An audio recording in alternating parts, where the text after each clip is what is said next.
हरे नाम एव केवलम् खलो नस्तेव नस्तेव नस्तेव गतिरन्यथा हरे नाम एव केवलम् खलो नस्तेव नस्तेव नस्तेव गतिरन्यथा।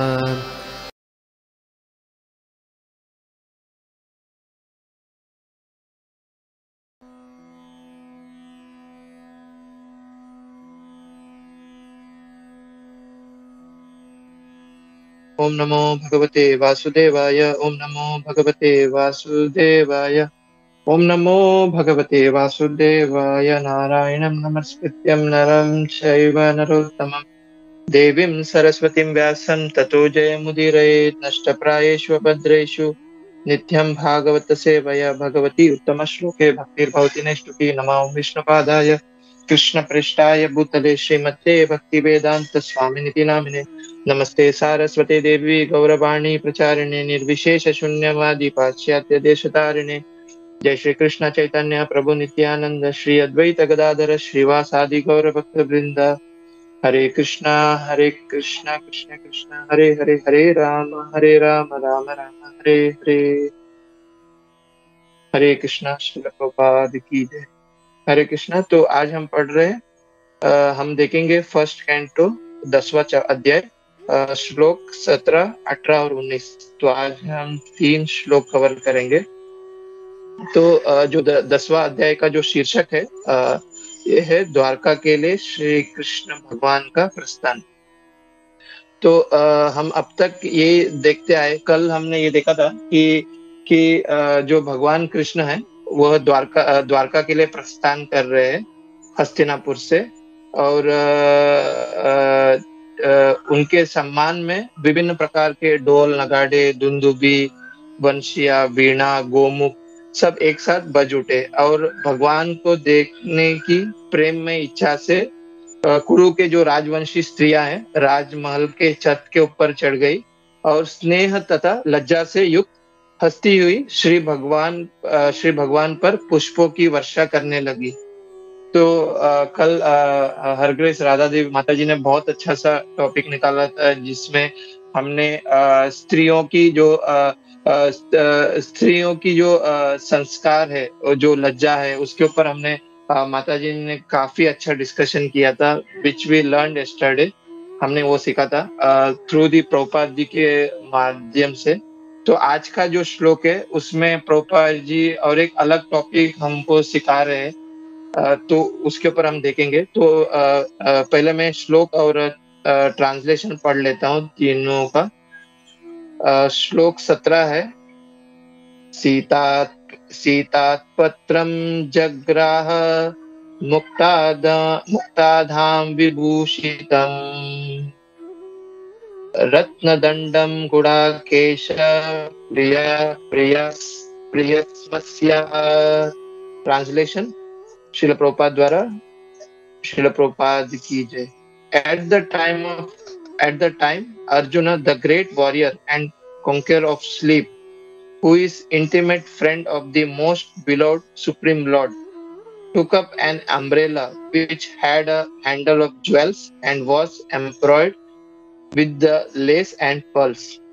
हरे कृष्णा। श्लोक क्रमांक 18 है, उद्धव सात्यकिश्चैव व्यजने परमाद्भुते विकीर्यमाणः कुसुमयी रेजे मधुपतिपति।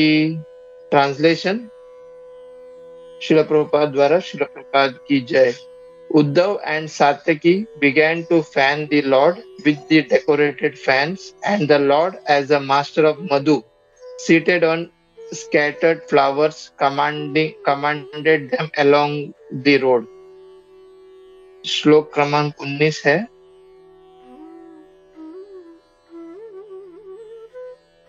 अश्रूयन्ता शिष्य सत्यास्तत्र तत्र द्विजेरितः नानुरूपानुरूपश्च निर्गुणस्य गुणात्मनः. Translation: It was being heard here and there that the benedictions being paid to Krishna were neither befitting nor unbefitting, because they were all for the Absolute, who was now playing the part a human being. हरे कृष्णा. श्रील प्रभुपाद की जय. तो आज के श्लोक में हम ये देख रहे हैं कि जब भगवान द्वारका के लिए प्रस्थान हो रहे हैं, तो जैसे कि हम हमेशा देखते हैं कि भगवान का जब उत्सव हो निकलता है बाहर नगर कीर्तन में, या जब हम रथ यात्रा का महोत्सव देखते हैं, तो वहां पे क्या होता है कि हर एक जो भक्त है अलग अलग सेवा में अलग अलग सेवा वो लोग करते हैं. जैसे कि कोई भगवान की डेटी वर्शिप करते हैं, और कोई भगवान को चामर लगाते हैं, कोई भगवान के ऊपर फ्लावर फेंकते हैं, कोई भगवान को निहारते हैं, और कोई भगवान का रथ खींचते हैं. तो उसी तरह वही दृश्य अभी ये जो प्रसंग में हो रहा है, जिसमें जब भगवान द्वारका की ओर प्रस्थान कर रहे थे, तो जब वो उस गलियों से उस हस्तिनापुर के राजमहल के गलियों से जब वो निकलते हैं, तो हर एक भक्त एक एक प्रकार की सेवा कर रहे थे. तो कल हमने देखा था कि जैसे कि वो जो भी कुरुवंशी जो माताएं थी, वो भगवान के ऊपर फ्लावर फेंक रही थी. तो आज के जो श्लोक में क्या बता रहे कि जो भगवान जो अर्जुन है, जो भगवान कृष्ण के जो घनिष्ठ मित्र थे, वो क्या किए, अपने हाथों में एक छाता पकड़ लिए, और वो छाता के ऊपर आज प्रभुपाद जी बता रहे हैं कि वो छाता इतना सुंदर था कि उसका जो छाता का जो दंडी था वो पूरा रत्नों से भरा हुआ था. और वो जो छाते के जो आउटसाइड जो है उसका वो जो छाता था वो मोतियों के झालर से लगी हुई थी. और फिर 18वें श्लोका में ये भी बता रहे कि जो उद्धव जो है भगवान कृष्ण के जो घनिष्ठ और टॉप मोस्ट डिवोटी है, वो क्या कर रहे थे, उद्धव और सात्यकी ये दोनों जो क्या कर रहे थे, भगवान को पंखों से हवा ये कर रहे थे, पंख फैला रहे थे वहां पे. तो आज के जो श्लोक में जैसे कि यहाँ पे एक वर्ड आया है, अर्जुन को बता रहे हैं यहाँ पे गुड़ाकेश करके. तो यहाँ पे गुड़ाकेश का मतलब हमें प्रभुपाद जी समझा रहे हैं. और कल मैंने पद्मनायन प्रभु जी का लेक्चर सुन रहा था. इस देश पद्मनायन प्रभु बोल रहे थे कि ये गुड़ाकेश का अर्थ क्या है. प्रभुपाद जी बता रहे हैं कि जिसने नींद को जीत लिया. तो यहाँ पे अर्जुन को गुड़ाकेश करके संबोधित कर रहे हैं. तो गुड़ा मतलब अंधकार, और जिसने अज्ञान के जो अंधकार को जीत लिया है उसको यहाँ पे गुड़ाकेश करके संबोधित कर रहे. बिकॉज यहाँ पे अर्जुन को इसके लिए बता रहे कि अर्जुन जो था वो पूरी तरह से ये जो अज्ञानमय अंधकार से वो निकल चुके थे. बिकॉज क्योंकि वो थे जो अर्जुन जो थे वो भगवान कृष्ण की सेवा में संपूर्ण समर्पित थे. इसलिए ये जो अज्ञानमय अंधकार से वो दूर थे. तो जैसे कि हम देयर इज वन फेमस श्लोक बोलते हैं कि कृष्णा है सूर्य समान, माया है अधिकार, जहाँ कृष्णा तहाँ नाही मायार अधिकार. मतलब जहाँ भगवान कृष्ण रहते हैं वहां माया या अंधकार नहीं रहता है. तो पद्मनायन प्रभु बहुत अच्छे से समझा रहे थे कि दो प्रकार के अंधकार है. एक तो ऐसा अंधकार जब सूर्य नहीं रहता है और सारा जगत जब अंधकार में रहता है रात्रि के समय, तो हम उस समय भी हम डरते हैं, हम भयभीत रहते हैं. बिकॉज मतलब वो बता रहे थे कि जैसे कि हम भूत प्रेत से डरते हैं, और मतलब हम तभी अंधकार में रहते हैं और ये सब चीजों से हम डरते हैं, भयभीत रहते हैं. But there is one more अंधकार भी है, अज्ञानमय अंधकार. इससे भी लोग भयभीत होते हैं. भले ही सूर्य का प्रकाश हो, मतलब अभी जब सुबह का समय रहता है तो सूर्य का प्रकाश रहता है, और हमारे जितने भी हमारे जो भी सगे संबंधी है वो भी हमारे साथ में रहते हैं. हम अच्छे से एक जगह पे रहते हैं, अच्छा हमारा जॉब है, फिर भी हमें हमेशा भयभीत रहता है कि क्या होगा मेरा, कल मेरे फैमिली का क्या होगा, मतलब मेरे बच्चे, मेरे पत्नी, इसका क्या होगा। तो ये जो अज्ञान में अंधकार है, इससे भी हम डरते रहते हैं। तो ये क्यों होता है? तो पद्मनाभ प्रभु बोल रहे थे कि हम एक्चुअली जीव भगवान को भूल चुके हैं। और वो हमेशा मतलब जब भगवान को जब भूल भूल जाते हैं जीव, तभी ये अंधकार जो है इससे वो भयभीत हो जाते हैं। तो पद्मनाभ प्रभु बोलते हैं कि जब हम भगवान के शरण में आते हैं, तब हम इस अंधकार से दूर हो सकते हैं। जैसे कि यहाँ पे अर्जुन के बारे में बता रहे प्रभुपाद जी कि अर्जुन इतने बड़े योद्धा थे, पर वो क्या कर रहे थे कि भगवान का निर्देशन का पालन कर रहे थे। उसी तरह जो कोई भगवान के शरण में आते हैं और भगवत गीता या भगवत शिक्षा है, उसके ऊपर उसका भगवान कृष्ण ने जो शिक्षा हमें प्रदान किया है भगवत गीता के द्वारा, उसके हिसाब से जब हम कर्म करेंगे, तब जाके हम ये जो अज्ञान में अंधकार से जीत सकते हैं। तो वही यह यहाँ पे एक सीक्रेट बता रहे हैं अर्जुन का, कि वो हमेशा भगवान जैसा बोले उसके हिसाब से वो कार्य करते थे। इसके वजह से उनको यहाँ पे गुणाकेश करके संबोधित कर रहे हैं। फिर आगे हम जब प्रभुपाद जी अपने पर्पट में हमें बहुत अच्छा से एक शिक्षा देते हैं यहाँ पे। एक तो शिक्षा ये है कि यहाँ पे प्रभुपाद जी बता रहे कि जो छाता अर्जुन ने पकड़ा हुआ था, उसकी जो दंडी थी वह रत्नों से भरा हुआ था, और उसका जो आउटर बॉर्डर है वो मोतियों से उसका जालर बना हुआ था। तो प्रभुपाद जी यहाँ पे बता रहे हैं कि जब युधिष्ठिर महाराज का जब राज्य जब चल रहा था, तो उस समय प्रकृति जो थी वो पूरी तरह से हमें उन्हें सहयोग दे रहा था। क्योंकि बता रहे थे कि वो जितने भी थे, मतलब प्रभुपाद जी बता रहे कि वो सब भक्त थे, भगवान के भक्त थे। और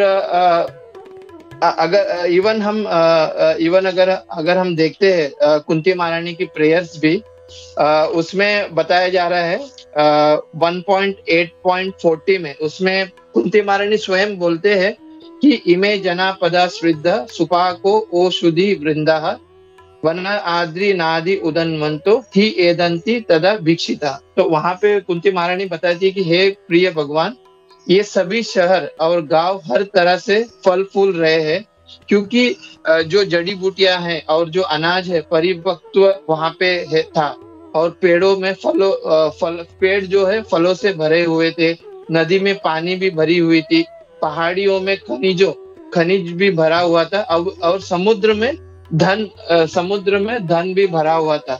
ये सिर्फ और सिर्फ क्या हुआ है कि आपका जो एकमात्र कृपा है, उसके कारण ही यहाँ पे भगवान को बोल रहे हैं श्रीमती कुंती महारानी।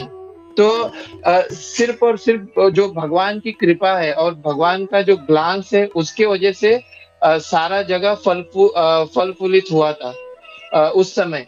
पर यहाँ पे प्रभुपाद जी बता रहे कि उस समय इवन जो जैसे कि समुद्र थे, ये सब मतलब प्रकृति जो है वो सभी प्रकृति जो थी वो सबको सहयोग दे रही थी हर जगह पे। मतलब उस समय ये जो जैसे कि ये जो हम मूल्यवान पत्थर रत्न ये सब जो देखते हैं, वहां उस समय ये तो यूज टू था, मतलब हर एक घर में, मतलब घर के कामों में भी यूज करते थे, और अपने स्वयं डेकोरेट करने के लिए उस समय ये सब यूज करते थे। जैसे कि उस समय अगर खाना खाने के लिए भी जो बर्तन यूज करते थे, वो मतलब गोल्ड मेटल या गोल्ड मेटल एल्यूमिनियम ऐसे सब चीजों से वो लोग उस समय यूज करते थे, ये सब चीजों से। पर वो क्यों हो रहा था? बिकॉज वो जो थे वहां उस समय जो थे युधिष्ठिर महाराज के समय भी जो थे, वो पूरी तरह मतलब वो एक्सप्लॉइट नहीं करते थे प्रकृति को। जैसे कि हम अगर एग्जाम्पल देके, अगर समझो कि अगर हम वो बोलते हैं ना एक कहावत की जैसा हम जो बोएंगे वही खाएंगे। तो उस समय क्या होता था कि जैसे कि एग्जाम्पल के तौर पे अगर हम हमारे माता पिता को कष्ट देंगे तो वो कभी हमें उपहार नहीं देंगे। उसी तरह अगर हम प्रकृति को कष्ट देंगे तो वो भी उसी तरह हमें उसका रिजल्ट भी देते हैं प्रकृति। तो प्रभुपाद जी ये हमें बता रहे हैं कि उस समय का और आज के जो समय है, आज का जो समय जो चल रहा है, इसमें हम कितना एक्सप्लोइटेशन कर रहे हैं। जैसे कि हम सभी जगह पे गंदगी फैला रहे, प्रदूषण फैला रहे, हवा में प्रदूषण, समुद्रों में हम प्रदूषण कर रहे हैं, कितने कचरा हम फेंकते हैं। फिर भी हम वो एक्सपेक्ट करते हैं कि हम प्रकृति हमें सहयोग दे। कैसे, मतलब यहाँ पे प्रभुपाद जी हमें बता रहे कि कैसे प्रभुपाद जी मतलब प्रकृति हमें सहयोग देगा, क्योंकि सभी जगह पे हम एक्सप्लोइटेशन कर रहे हैं। जैसे कि अगर मैं जस्ट अभी मैं जब ये सुन रहा था तो मुझे अभी जैसे कि अफ्रीका के बारे में याद आ रहा था कि अफ्रीका में उस कई जगह पे ये सब जितने भी माइंस वगैरह है, बहुत सारे माइंस वगैरह है, जिसमें अभी तक वो लोग वो उसमें से सब निकाल रहे हैं, माइनिंग में से अलग अलग अलग प्रकार के खनिज को निकाल रहे हैं। तो किसी ने पूछा था वहां पे कि अभी मतलब कब तक ये हम निकाल पाएंगे। तो एज अ प्रेडिक्शन दिया गया है कि अभी अफ्रीका में अराउंड और 200 साल ये खनिज को हम लोग निकाल पाएंगे, मतलब और ज्यादा से ज्यादा 2 पीढ़ियां वहां पे जितना भी है वो खनिज वो लोग निकाल पाएंगे। पर आज के डेट में देखेंगे कि सबसे मतलब जो लक्ष्मी जो है सबसे ज्यादा वहां पे है, पर आज के समय में सबसे ज्यादा गरीबी वहीं पे ही है। बिकॉज क्या हो रहा है, मतलब उनको एक समय का खाना खाने के लिए भी वहां के लोगों को कितना तकलीफ सहना पड़ रहा है। बिकॉज यहाँ पे यही उदाहरण प्रभुपाद जी दे रहे हैं कि हम गलत वे से इस प्रकृति को यूज कर रहे हैं। अलग अलग हम तेल निकाल रहे हैं, ये निकाल रहे हैं, अलग अलग प्रकार से हम लोग इस प्रकृति को हम लोग मतलब नष्ट या उनको हानि पहुंचा रहे हैं प्रकृति को। इसके वजह से वहां पे भूखमरी वगैरह ज्यादा है। तो हम वो एक्सपेक्ट कर ही नहीं पाएंगे अगर हम प्रकृति को अगर हम हानि पहुंचाएंगे। तो वही प्रभुपाद जी यहाँ पे हमें समझा रहे हैं।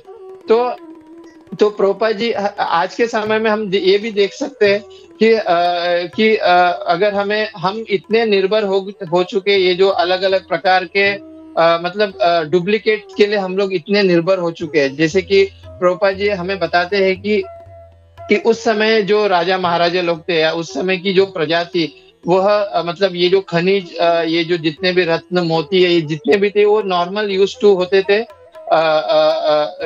नॉर्मल जैसे हाउस होल्ड के लिए भी, घर के कामों के लिए भी वो यूज करते थे। बट आज के समय में हम अगर खाने के लिए भी अगर हमको प्लेट लेना पड़ता है तो हम ऐसे मतलब वो जो चाइनीज जो प्लेट है वो उसके ऊपर हम आ गए, या प्लास्टिक के ऊपर हम आ गए। तो हम प्रभुपाद जी ये बता रहे कि हम कितने नीचे डिग्रेड हो गए।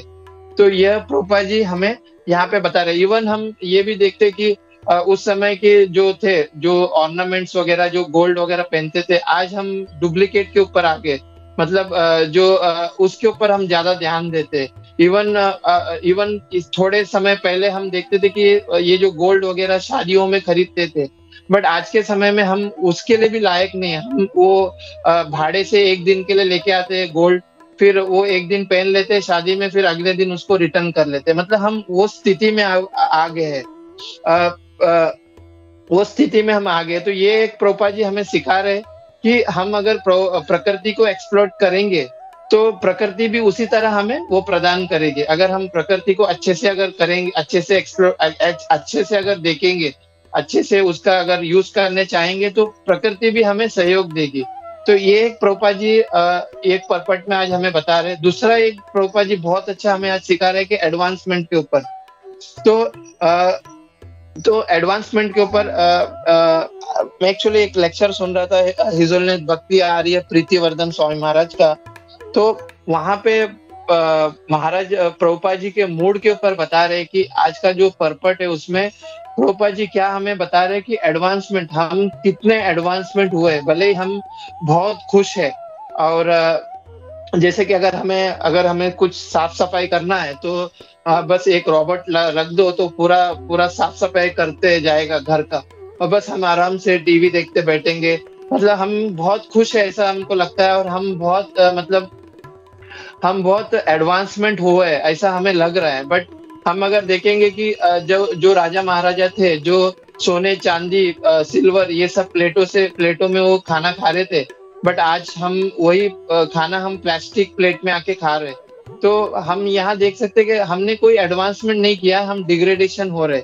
तो महाराज बहुत अच्छा एक उदाहरण दे रहे थे कि श्रील भक्ति विनोद ठाकुर जी बताते हैं कि उस समय अगर एक पैसे में बोलते कि एक टोकरी भर सब्जियां मिलती थी, पर वो टोकरी को उठाने के लिए 2 जन लगते थे। इतनी हैवी, मतलब इतना हमें उस एक पैसे से इतना कुछ हम खरीद सकते थे।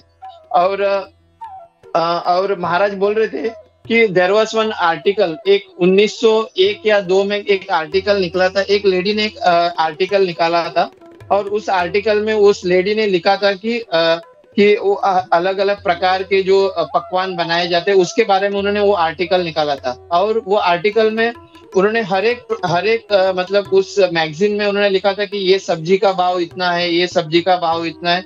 और जब आखिरी में जब उन्होंने लिखा था कि घी के बारे में, तो घी था कि 1 लीटर अगर घी चाहिए तो वो 1 लीटर दूध के समान, मतलब अगर हम 1 लीटर दूध जितना हम लोग पैसा पे करते हैं उतने में हम लोग 1 लीटर घी भी मिल सकता है। तो हम वो देख सकते हैं कि उस समय जैसे कि हम ज्यादा समय भी नहीं हुआ, पर अब आज हम देखते हैं कि इतनी महंगाई, और हम कुछ खरीद भी नहीं पा रहे। जैसे कि प्रभुपाद जी अपने पर्पट में 17वें पर्पट में मेंशन कर रहे हैं कि घी के बारे में, घी भी हम मतलब डुप्लीकेट घी यूज कर रहे हैं आज के समय में। तो क्यों ये हो रहा है? क्योंकि इतनी पॉपुलेशन, और हम पूरे मतलब ये फैक्ट्रियों पे निर्भर हो चुके हैं। हम खेती नहीं कर रहे, भले ही हम फैक्ट्री पे हम काम कर रहे हैं, बट एट द एंड हमें खाना चाहिए, धान चाहिए, ये सब हम नहीं कर पा रहे बिकॉज हम खेती ही नहीं कर रहे। तो प्रभुपाद जी हमें वही समझा रहे हैं कि वेर इज अवर एडवांसमेंट। हम आज के समय में कुछ अच्छा नहीं खा पा रहे, हम बीमार हो रहे ज्यादा, भले ही हम हॉस्पिटल बहुत सारे खुले हुए, हाँ, बट ये एडवांसमेंट नहीं है, ये भी डिग्रेडेशन है। बिकॉज हम बीमारी भी हमारी बढ़ रही है, उसके लिए हॉस्पिटल ज्यादा खुल रहे। तो प्रोपा जी ये समझा रहे हमें कि अब लोग भी ऐसे जो आज के समय में जो बड़े बड़े लोग हैं, अभी वो रिटर्न फिर से गाँव जा रहे हैं, बड़े बड़े हिल स्टेशन में वगैरह वो खरीद रहे हैं अलग अलग जमीन, और वहां पे वो लोग स्टे कर रहे हैं। और वो लोग आज के समय अभी बोल रहे हैं कि हम यहाँ पे बहुत सुखी है। तो प्रभुपाद जी हमें ये भी समझा रहे कि मतलब हम कोई एडवांसमेंट नहीं हो रहे, हम फिर से डिग्रेडेशन में ही जा रहे। और इन 18 श्लोका में हमने उद्धव और सात्यकी के बारे में हम देख रहे कि उद्धव और सात्यकी जो थे वो भगवान को चामर या फंक घुमा रहे थे। तो हम ये जो सात्यकी जो है ये अर्जुन का शिष्य थे। सात्यकी जो है अर्जुन का शिष्य है और ये महान योद्धा थे।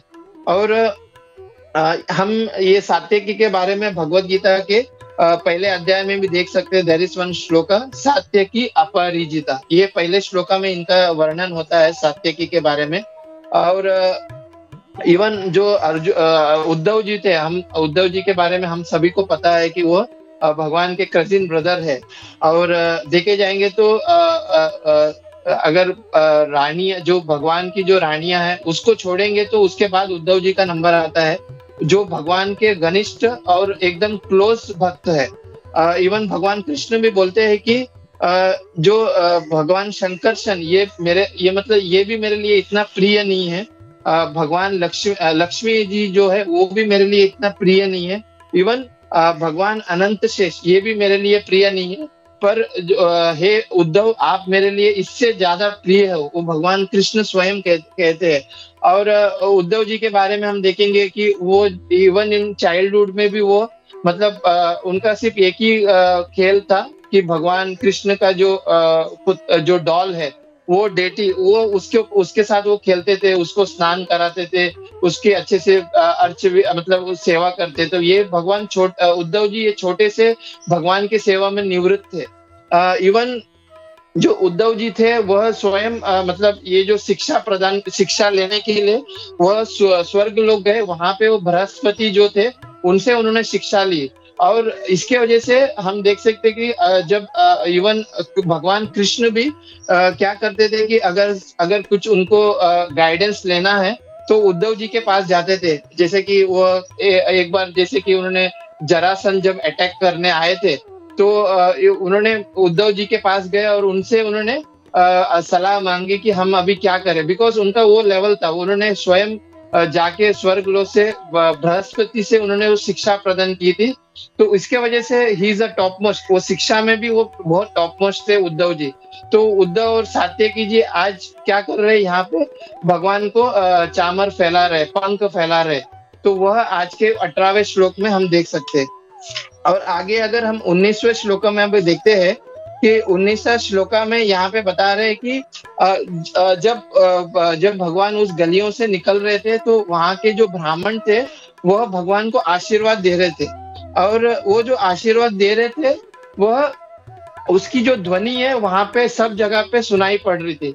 पर यहाँ पे हम देखते हैं कि वो जो आशीर्वाद जो है, हम देखते हैं कि भगवान को कोई आशीर्वाद की जरूरत नहीं है। तो यहाँ पे दो वर्ड आया है भगवान के कि न अनुरूप रूपस्य, मतलब भगवान का जो, भगवान के लिए ये आशीर्वाद उपयुक्त भी है और अनुपयुक्त भी है। ये क्यों है? तो पहला हम देखेंगे कि ये जो भगवान को जो आशीर्वाद दे रहे हैं, भगवान को तो ऐसी कोई जरूरत नहीं आशीर्वाद की, भगवान क्या पूर्ण पुरुषोत्तम भगवान है। तो फिर भी यहाँ पे भगवान हमें ये शिक्षा देते हैं कि ये जो ब्राह्मणों का जो आशीर्वाद है ये कभी व्यर्थ नहीं जाता है। तो यहाँ पे भगवान हमें शिक्षा देते हैं कि हमें हमेशा वैष्णवों का और भक्तों का आशीर्वाद लेना चाहिए। क्यों बोलते हैं यहाँ पे? बिकॉज भगवत गीता में भगवान स्वयं कहते हैं कि मच्चिता मद्गता प्राणा बोधयन्त परस्परम कथयन्त माम नित्यम तुष्यन्ति च रमन्ति च। तो यहाँ पे भगवान हमें सीख दे रहे कि ये जो भक्त जो है, ये जो प्योर भक्त जो रहते हैं उनके हृदय में मैं हमेशा वास करता हूँ। बिकॉज भक्त वही चर्चा करते रहते कि भगवान के बारे में चर्चा करते रहते। तो हमें और उसके वजह से भगवान उनके हृदय में, भक्तों के हृदय में हमेशा वास करते। तो हमें हमेशा भगवान का मतलब भगवान के जो भक्त है उनका ब्लेसिंग हमें लेते रहना चाहिए। और यहाँ पे ये जो वर्ड जो आया हुआ है कि न अनुरूपस्य, मतलब भगवान का ये जो ब्राह्मण जो ब्लेसिंग दे रहे हैं वह भगवान के लिए उपयुक्त भी है, अनुपयुक्त भी है। अभी उपयुक्त इसके लिए है क्योंकि भगवान ने एक मनुष्य का रोल यहाँ पे निभा रहे हैं। मतलब वह क्या कर रहे हैं कि यदुकुल में उन्होंने अवतरण लिया, युधिष्ठिर महाराज के उन्होंने भाई बने। तो इसके वजह से वो उपयुक्त इसके लिए उन्होंने मनुष्य योनि में आके उन्होंने एक मनुष्य के जैसे वो रोल निभा रहे हैं। और अनुपयुक्त इसके लिए भी है कि वह भगवान है, वह हर एक मतलब यहाँ पे प्रभुपाद जी पर्पट में बता रहे कि निर्गुण मतलब क्या है कि वो सभी गुणों से परे है। तो भगवान को इसकी कोई जरूरत नहीं है, इसकी कोई आवश्यकता नहीं है। ये जो जितने भी जो ब्लेसिंग जो ब्राह्मण दे रहे हैं इसकी कोई आवश्यकता नहीं है। फिर भी भगवान निर्गुण है, बिकॉज भगवान सभी गुणों से ऊपर है। तो इसके वजह से ये अनुपयुक्त भी है। तो यहाँ पे प्रभुपाद जी हमें पर्पट में समझा रहे हैं कि देयर इज अ ड्युअलिटी, मतलब यहाँ पे इस भौतिक संसार में द्वंद्व है। जैसे कि प्रभुपाद जी बता रहे कि काला का एक काला रंग है, उसका ऑपोजिट है व्हाइट कलर। पर हम अगर आध्यात्मिक जगत में देखते हैं काला रंग और सफेद रंग में कोई अंतर नहीं है, बिकॉज वहां पे जितने भी है आध्यात्मिक जगत में वो सब दिव्य है। पर यहाँ पे हम देखते हैं कि काला अलग है, व्हाइट अलग है, बिकॉज यहाँ पे क्या है, हमेशा द्वंद्व रहता है, ड्युअलिटी रहता है।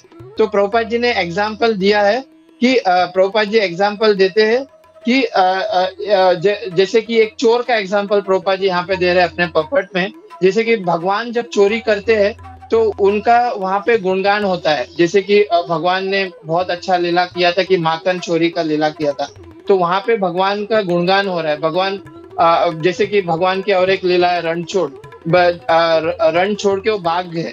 तो रण छोड़ के भागे, फिर भी अगर हम नॉर्मली देखा जाएंगे तो जो भी योद्धा रण छोड़ के भागता है तो कायर कहलाता है। बट भगवान जब वो लीला करते तो वह क्या होता है कि वह मतलब उसका गुणगान होता है, तो उनका एक नाम आता है रणछोड़। और जैसे कि चोरी, नॉर्मल लाइफ में अगर हम कभी चोरी करते हैं तो हमें कोई गुणगान नहीं करेंगे, हमें या पनिशमेंट मिलेगा।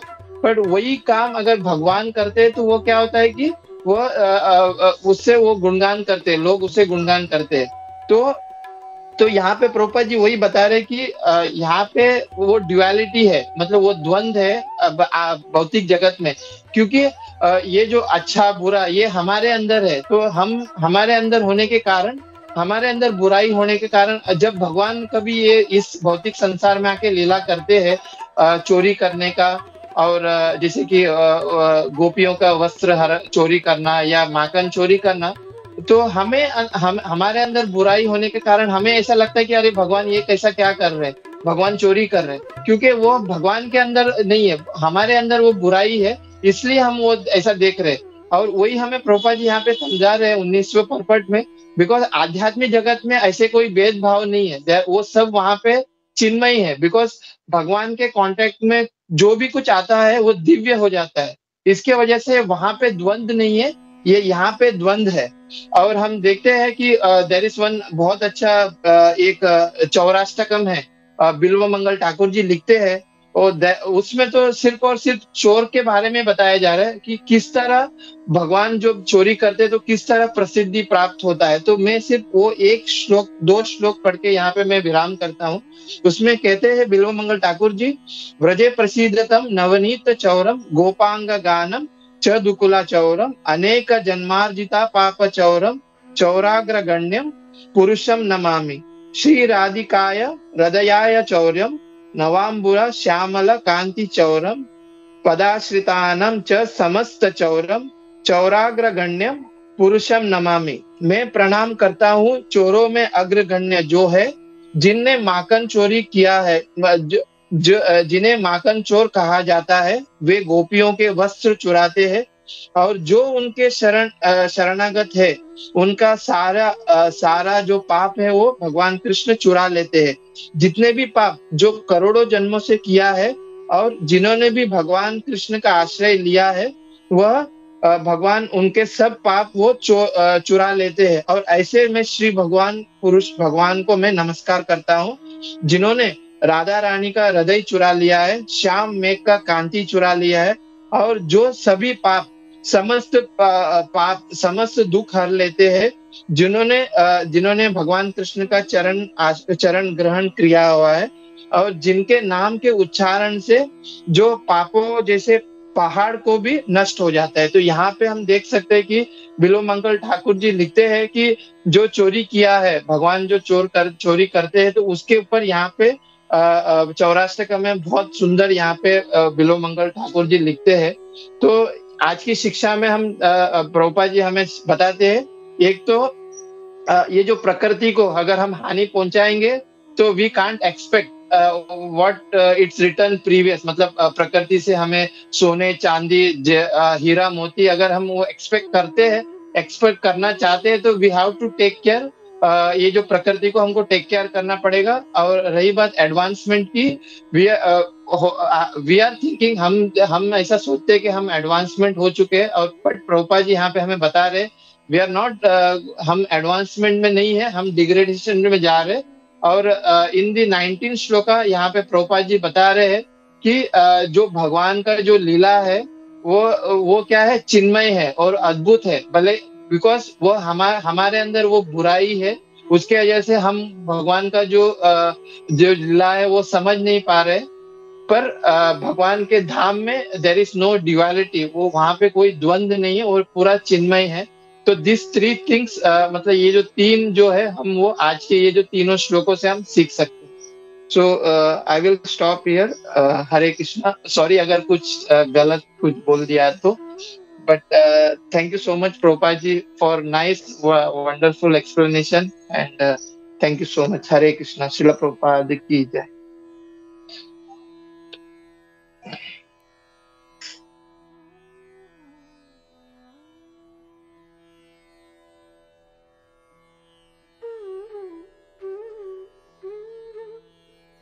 Yeah, Hare Krishna Satyarat Prabhu ji. हरे कृष्णा प्रभु जी, बहुत बहुत अच्छा क्लास प्रभु जी दिया आपने, और इतने सारे पॉइंट्स बताए। तो पहले तो आपने अर्जुन जी के लिए बारे में बताया गुड़ाकेश, तो उसका 2 मीनिंग आपने बताया, वो बहुत अच्छे से एक्सप्लेन किया प्रभु जी। और फिर बाद में आपने अफ्रीका के बारे में बताया, बहुत सारे एग्जाम्पल बताए आपने।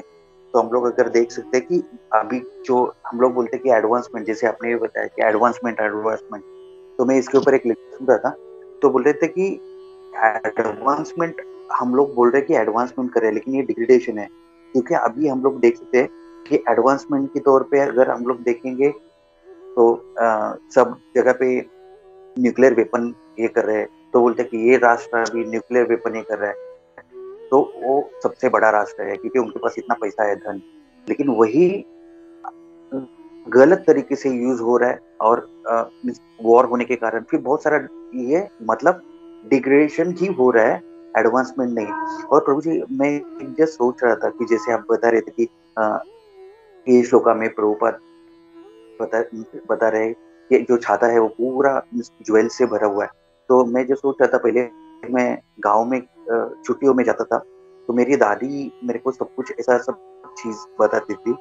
तो वो बोलती थी कि घर में सबसे मेन चीज है, हम लोग अभी ये मार्बल वगैरह घर में लगाते हैं या सब कुछ, तो बोलते कि पहले तो ऐसा कुछ नहीं था, पहले तो गाउडंग से पूरा ये करते थे। तो प्रभु जी हम लोग जब भी प्रसादम के लिए बैठे थे ना, तो हम लोग नीचे बैठे थे और प्रसादम के लिए एक ये रहता था, एक स्टैंड रहता था लकड़ी का, फिर उसके ऊपर एक कपड़ा रहता था, उसके ऊपर थाली रखते थे, फिर ऐसा प्रसादम लेने का स्टाइल था मतलब। और वो भी तांबा का जो था ना, उसमें हम लोग प्रसादम लेते थे।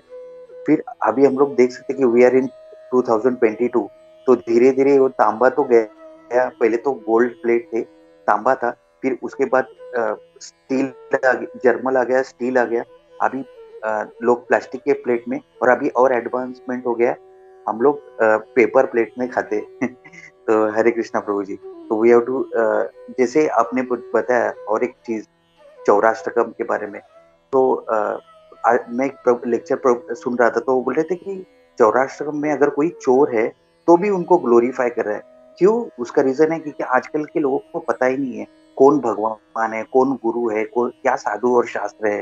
तो जब तक हम लोग नहीं पहचानेंगे क्या गुरु साधु शास्त्र है, तब तक हम लोग असली भगवान कौन है ये नहीं पहचान सकते, असली गुरु कौन है वो नहीं पहचान सकते। तो प्रभु जी बोल रहे थे कि ये सब कुछ जो चीज है, हम लोग भगवान को माखन चोर बोलते हैं, जैसे चौराष्ट्रकम का हम लोग देखते थे, तो अरे वो तो उनका ही है ना, ये घर उनका है, सब कुछ उन्होंने, ये प्रकृति उनका है, तो वो घर से ही खा रहे तो आप उनको चोर बोल रहे हो, ठीक है, लेकिन आप उनको भगवान तो मानो। तो जब क्योंकि ये अभी अधोगति हो रहा है, तो ड्यू टू विच मतलब कोई सच्चे में पहचान नहीं पा रहा है। तो थैंक यू सो मच प्रभु जी for wonderful class. Hare Krishna, धन्यवाद प्रणाम। Hare Krishna. Thank you, Satyaraj Prabhu, for adding wonderful point, Prabhu. Thank you so much. Hare Krishna. Shri Prabhupada ki jai. Yeah, Prabhu. Thank you so much. Hare Krishna. Yes, Mataji. Hare Krishna. हरे कृष्ण प्रभु। माताजी नहीं, मैं हूँ प्रभु। Hare Krishna. हरे कृष्ण, कोई बात नहीं प्रभु।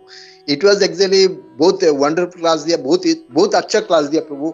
आपने जैसे प्रकृति के बारे में बताया तो बात तो सही है प्रभु। हम लोग प्रकृति को जितना हानि पहुंचेंगे वो हानि क्या वो हमारा ऊपर पहुंचेंगे। पहले देखो क्या होता था प्रभु, पहले बहुत से सारे हम लोग अभी भी हमारा बचपन में याद है, बहुत से सारे तालाब होता था जहाँ पे जाके हम लोग नहाता था। बहुत से सारे हमारा आजू बाजू में देखता था, हाँ, बहुत से सारे झाड़ है, बहुत कुछ है। आजकल क्या हो गया, तालाब पूरा बंद हो गया। किस लिए? जितने सारे बिल्डर्स लोग है तालाब बंद करके मल्टी स्टोरी बिल्डिंग बना रहा है, जिस कारण से अभी आप देखो कभी कोई ज्यादा बारिश होगा, बहुत कुछ होगा तो फ्लड हो रहा है। फ्लड होके पहले के पानी जो है तालाब में जाता था, नदिया में जाता था, तो ये जो फ्लड होता है, फ्लड होके क्या होता है, उसका वो भूगंती हम लोग को, हमारे घर पे पानी आ जाता है, तो वो भूगंती हमको करना पड़ता है। दूसरी बात है, देखो बहुत से सारे पहले क्या झाड़ होता था, बागान होता था, बहुत तो शाम को जाके हम लोग जैसे दादा नानी से सुना, तो शाम को जाके उन लोग थोड़ा घूम फिर के आता था। क्या उसमें क्या है, प्योर ऑक्सीजन मिलता था। तो आजकल क्या है, वो जो सारे जो झाड़ है, पेड़ है, सब कुछ बंद करके काट के मल्टी स्टोरी बिल्डिंग बन रहा है। तो जिसके वजह से क्या होता है, हमको आजकल के बहुत से सारे बीमारी, क्योंकि we are not getting the proper oxygen, pure oxygen हमको नहीं मिल रहा है, तो जिसके वजह से क्या है, हम लोग को बहुत से सारे बीमारी हो रहा है।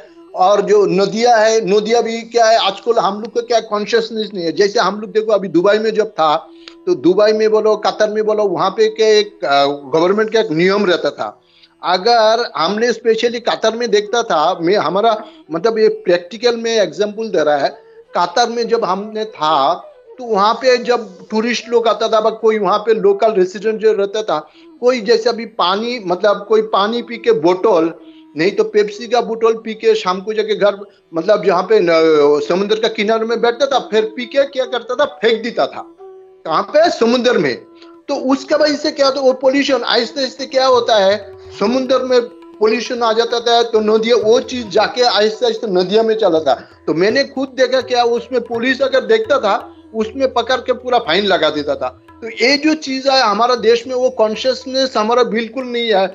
हम मानता नहीं, मैं जानता नहीं है ये जो हम लोग जो मतलब चीज यूज किया, वो चीज अगर नदिया में इधर उधर फेंकेंगे, क्या उसमें पोल्यूशन हो जाता है। पोल्यूशन से क्या होता है, हमारा पूरा जो समाज में पूरा बीमारी पर फैल जाता है। तो हम लोग जो चीज इस्तेमाल करते हैं एक जगह पे रख के वो प्रॉपर में डिस्पोज करना चाहिए है।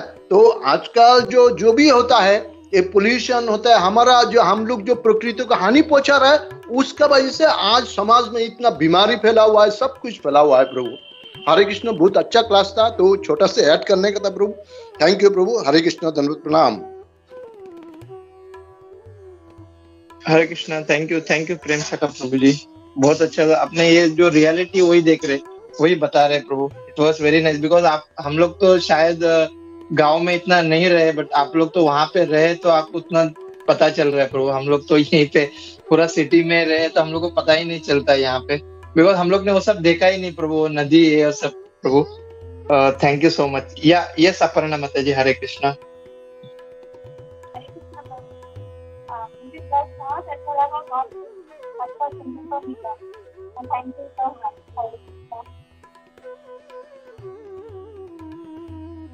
श्रील प्रभुपाद की जय माता जी। श्रील प्रभुपाद जी बहुत अच्छे से ये हमें वो इस परपट में इतना अच्छे से समझा रहे कि ना, अलग अलग मतलब डेली हम देखते हैं, कल कुछ नया टॉपिक था, आज कुछ नया टॉपिक निकल गया।